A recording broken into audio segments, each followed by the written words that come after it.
Satnam, aloha, happy full moon. Welcome to my live stream. So my name is Michael Neutrino, the yogi formerly known as Catalyst Yogi. So it's the full moon today. And what is the full moon teaching us, right? What's the full moon illuminating for us? So we're going to have a special live stream today, and I'm going to do where this full moon impacts. It's in the shadow of intolerance, the gift of understanding and forgiveness, and where that impacts you in your chart based on your moon sign. So you have to go and get your moon sign at astro.com. You can get your free chart if you don't know your moon sign. Really good idea to know your moon, right? What your moon sign is. Okay, so I'm going to share my screen. There we go. Share the screen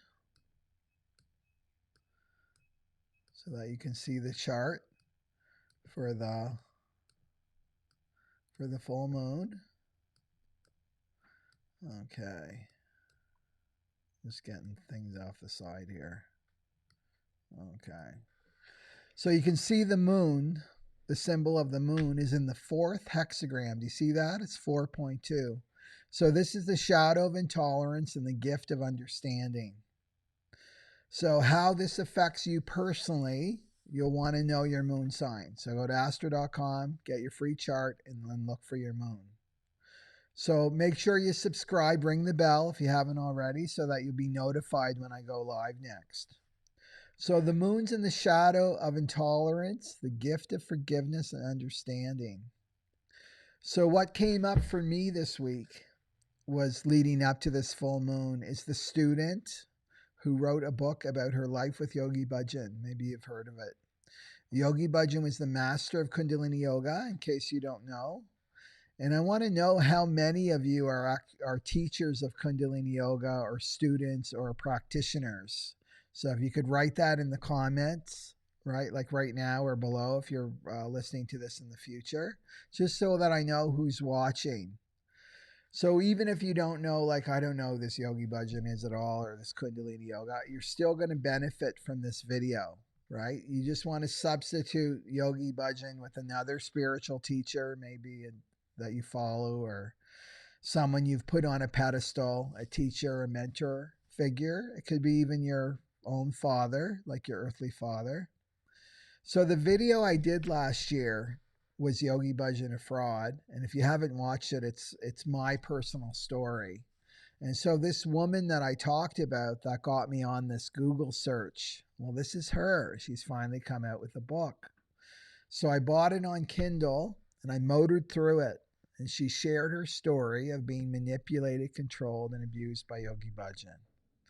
So before we get into this and how this relates to the full moon, let's look at some other patterns, right, that we have going on here surrounding this full moon of understanding. So you can see Pluto and Saturn are still in the 61st hexagram. And this is the danger of worshiping another person, putting people on pedestals. So Pluto's going to is the excavator, right? It's going to get in there and get the dirt on all these people to get to the truth.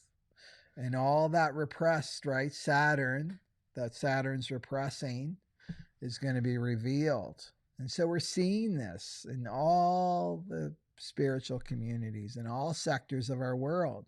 Our heroes, our role models, they're coming down off their pedestals that we put them on, right? So we're taking that power back. Each person is taking that power back. So you see Mercury is in the 37. And this is what we're talking about, what we're thinking about. This is about, the 37 is about male and female dynamics. It's the shadow of inequality, right? Power, inequality of power, economic inequality. And we can see this on Facebook, YouTube, right? People are talking about this. The Me Too movement, this is the 37. And now it's come to to the Kundalini Yoga community. So maybe it's in your community too. Maybe it's in your workplace, right? So then we see Mars is in the 11. See that? This is the galactic center. The 11 is the galactic center of our galaxy. So the galactic center is transmitting divine energy, right? And this is triggering our willpower, our third chakra, our ability to act from our sacred masculine energy. So whatever's been blocking the light from us, right? It's the shadow of obscurity, the 11, is going to be removed. And it's in the third line. You see that? 11.3, third line. So this is being played out in the material world. The third line's all about the material world. And remember, if you took my 2027 webinar, the Rebirthing 2027, I talked about Betelgeuse, the fixed star, showing signs of exploding.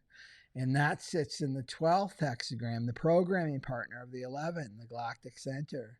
So this represents our warrior spirit, right? Fighting for our purity of the heart. It's a sacred masculine. And then let's look down the Venus, right? And Venus is in the 4th line. And this in the 25.4, and this is the 4 is about our communities. It's about letting go of what's constricting us, what's strangling our spirit, so that we can accept one another, so that we can accept ourselves. So let's go back to this full moon in the 4th hexagram in the 2nd line. Do you see that 4.2 in the moon? This has to do with our relationships, right? The 2 is the mirror. Recognize the other person as you. That's one of the 5 sutras for the Aquarian age.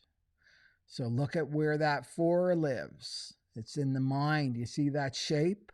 On the very top is the crown chakra. The one underneath that is the mind. It's our personal mind, our psychological mind. You can see the 4 there. So this shadow of intolerance affects our perception, right? Because most people on the planet still experience life through the mental awareness system. Remember, where for 2027, we're going through a huge mutation. But right now, most people experience the world through their mind. So intolerance is about clinging to one point of view and then forming an opinion about it. So intolerance is about cutting someone out of your perception, out of your life. Right? I want that person out of my perception, out of my life. That's intolerance. May you never darken my doorstep again, right? And it's all rooted in fear. All of these shadow patterns are rooted in fear. So intolerance makes us take sides. The shadow of intolerance makes us take sides. So let's go back to the Yogi Bhajan example here. The shadow says you must take a side. Okay, so the mind shadow is like, okay, I take this woman's side. I'm taking her side. She's right. Then I must be intolerant towards Yogi Bhajan. He's corrupt. He's a fraud. He's all bad. He's abused all these women. His teachings are all full of crap. I've got no time for them now. I'm dropping Kundalini Yoga like a hot potato. I'll never teach this technology again. I'll never practice again. You'll never hear Ang Namo Guru Dev Namo come out of these lips again.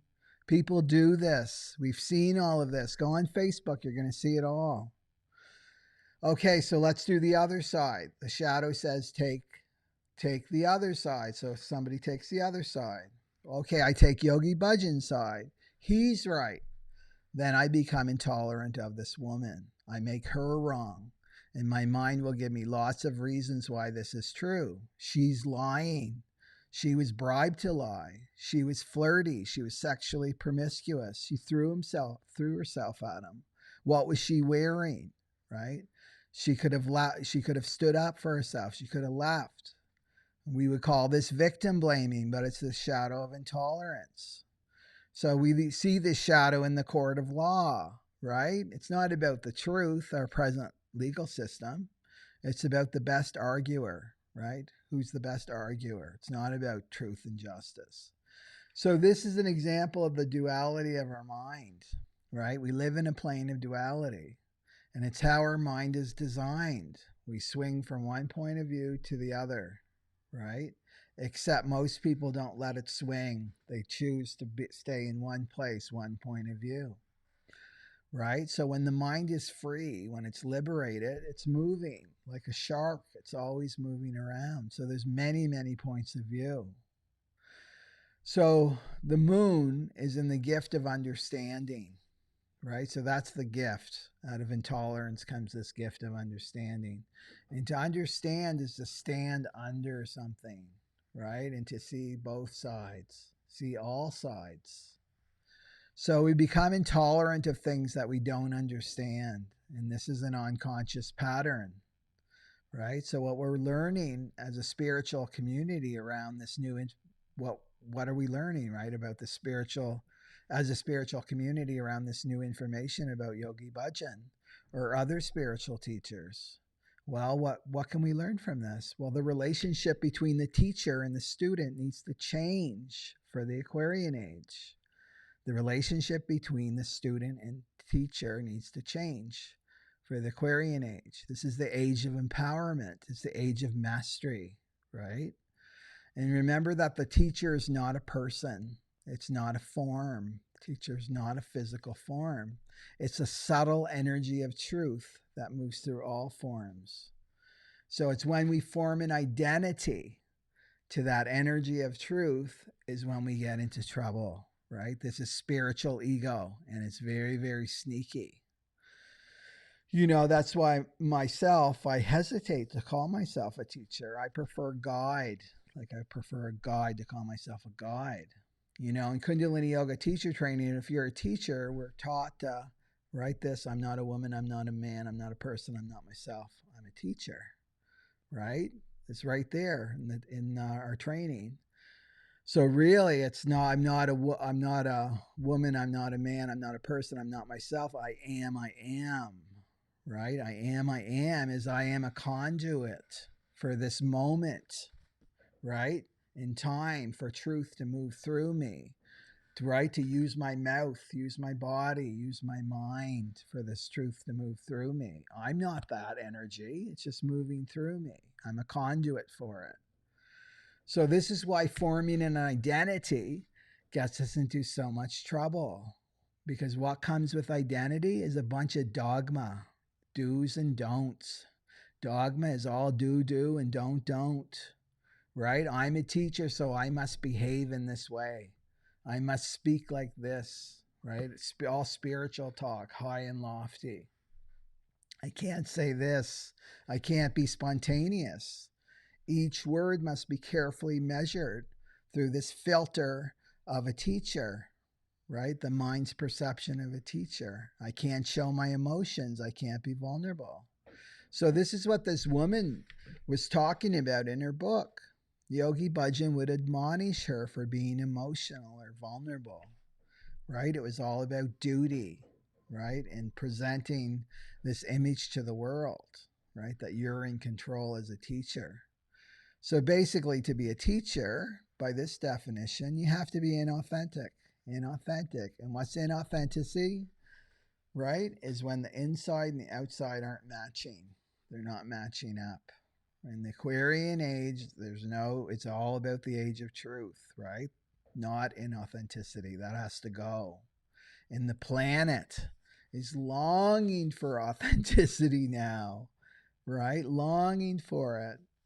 And, maybe you've given a speech, right? Did public speaking to a crowd, and you're honest. If you're honest at the beginning and say, I'm really nervous, right? I just need a second just to gather myself. The crowd smiles, the crowd relaxes, and then they energetically open up to you because you're being authentic, right? So to be authentic is to be in your power. And we're human. We're human, right? No human can live up to this impossible image created by the mind. You know, I remember when I first started teaching Kundalini Yoga meditation back in 2005, no one around me was supporting and applauding me to teach, right? Except my wife at the time. She was the only one that really was supporting me to go out and teach.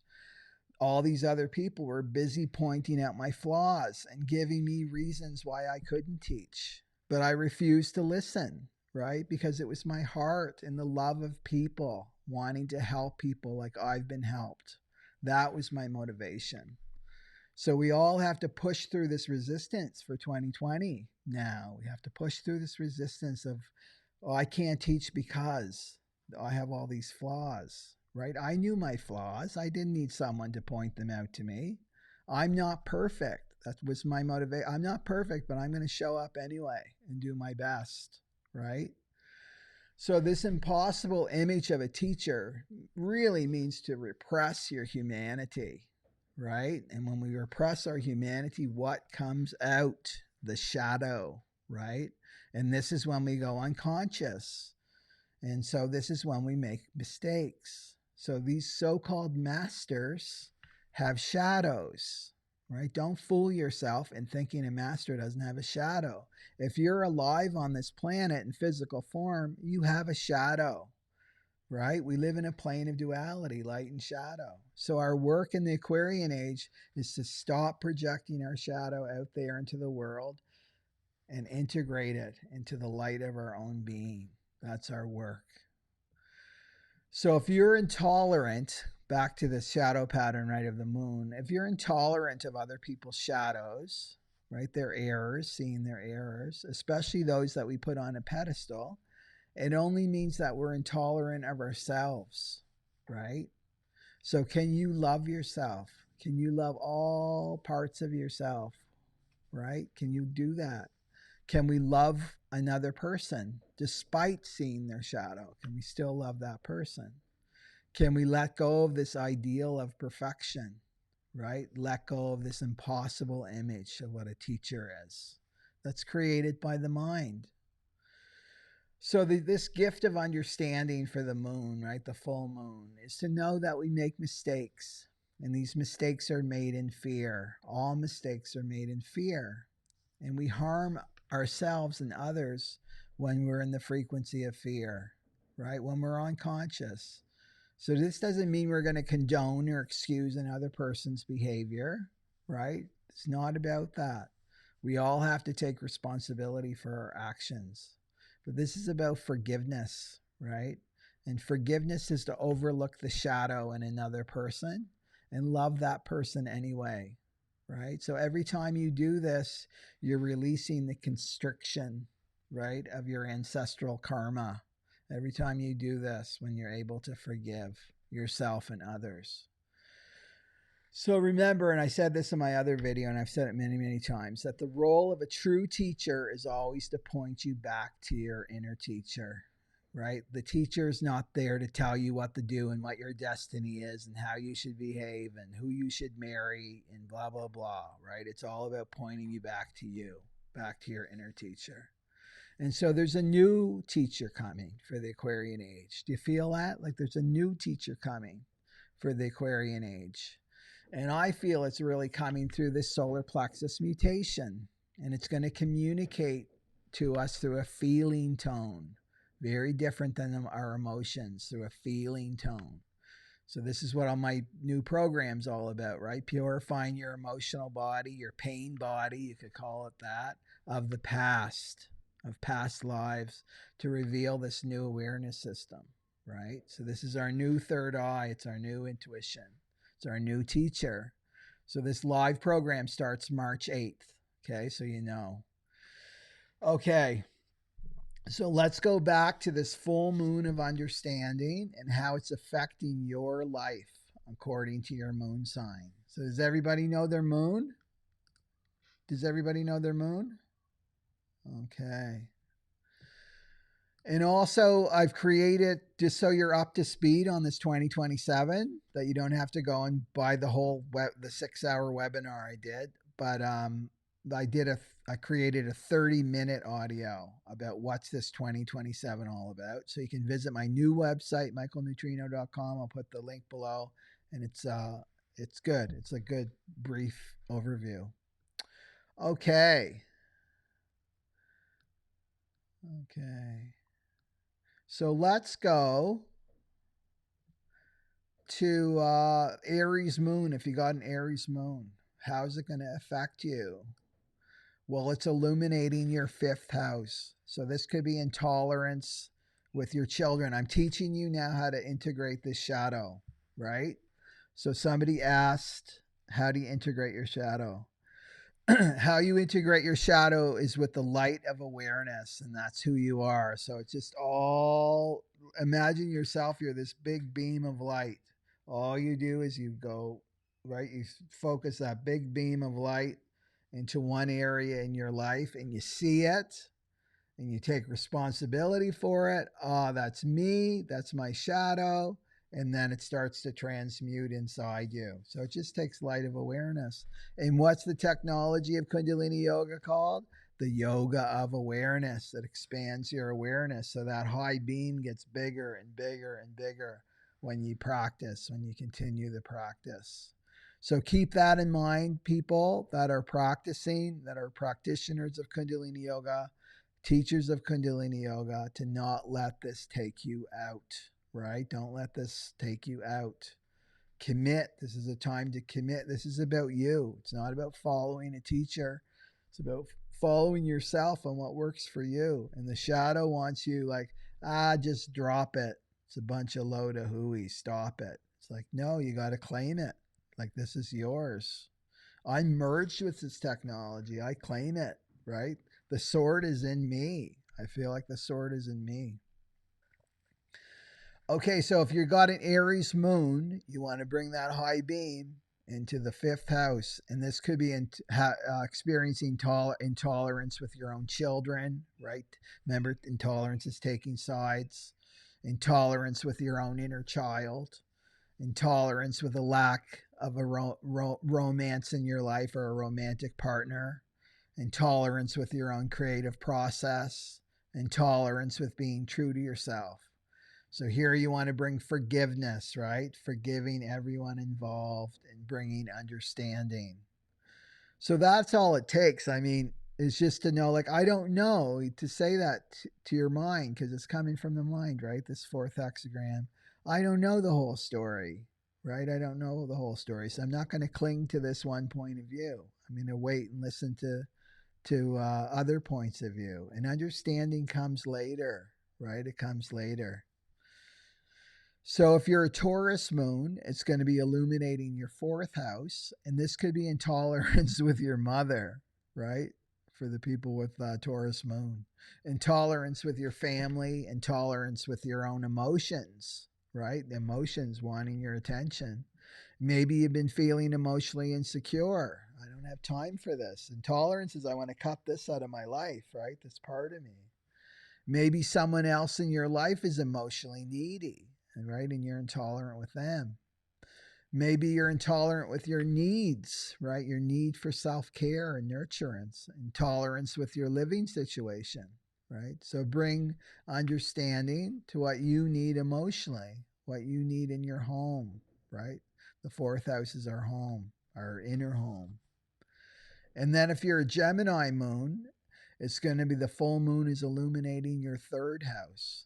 And so this is intolerance with your siblings, your brother or your sister.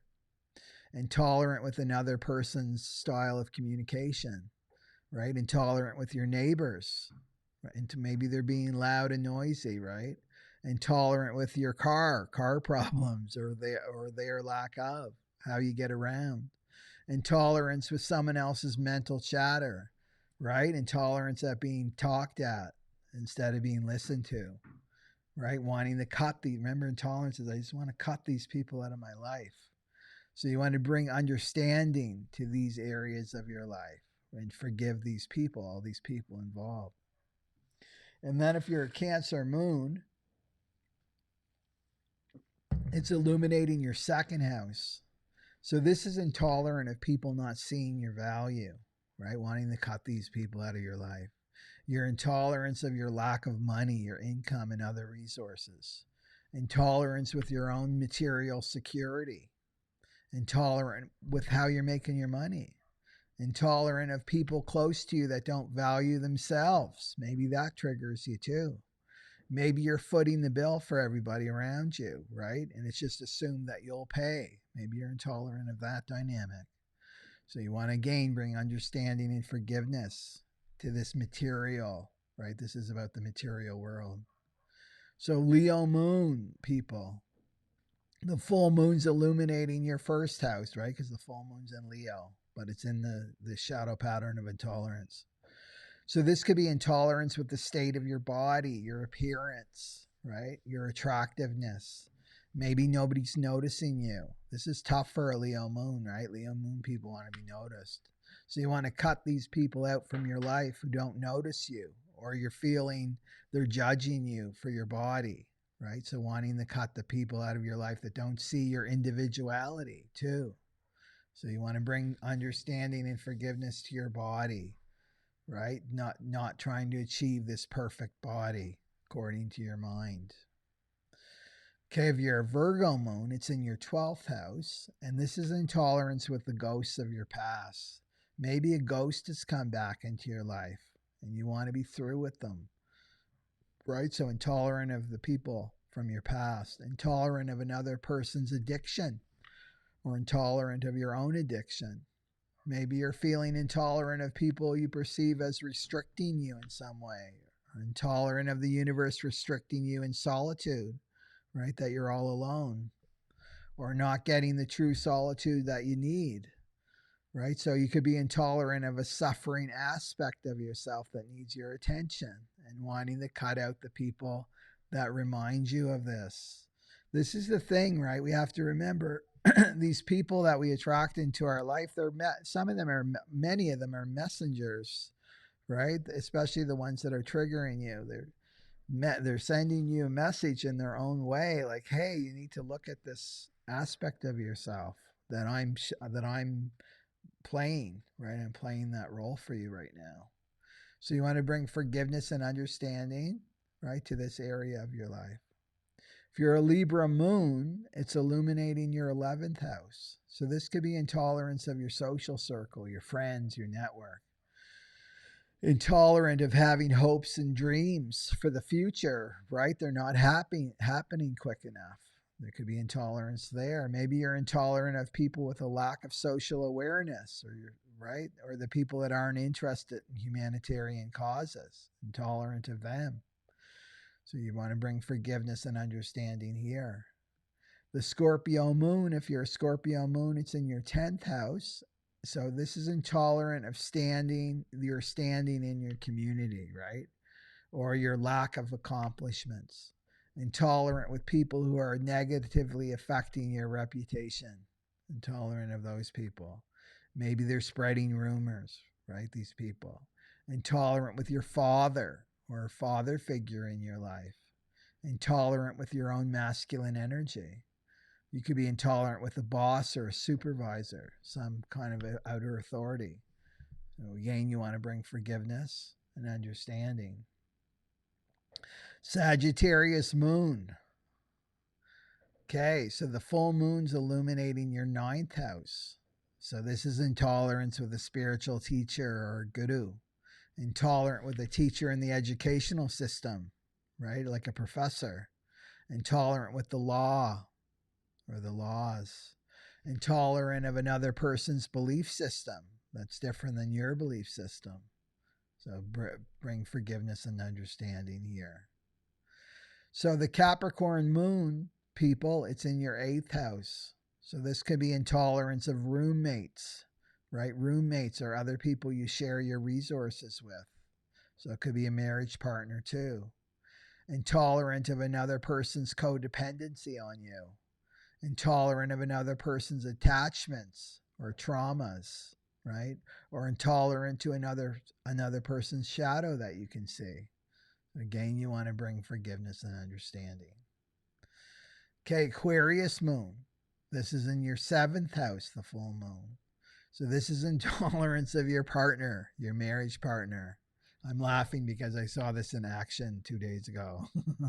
So it could be your marriage partner, your business partner. And maybe your partner isn't pulling their weight, right? So you're intolerant of that, intolerant of their behavior, intolerant of the clients you work with, intolerance of a contract that you feel like you're trapped in, that you need to fulfill. So you want to bring forgiveness and understanding to this too. So the Pisces moon, the last one is illuminating your 6th house. So this is intolerance with your physical health, intolerance with your environment, your day-to-day work, intolerance maybe towards your pets, feeling like a slave, right? Intolerant to people who are disorganized or they expect you to be their slave, right there at your beck and call, do this, do that, right? Intolerance towards some kind of debt that you feel like you owe. Could be intolerance towards an enemy too. So you want to bring understanding and forgiveness there. Okay. So I just want to look at any comments here, any questions. Okay. So I'm just by here, I feel like I'm attracting a lot of Kundalini Yoga practitioners and teachers. Okay. Thank you. Teresa did the rebirthing seminar. Awesome.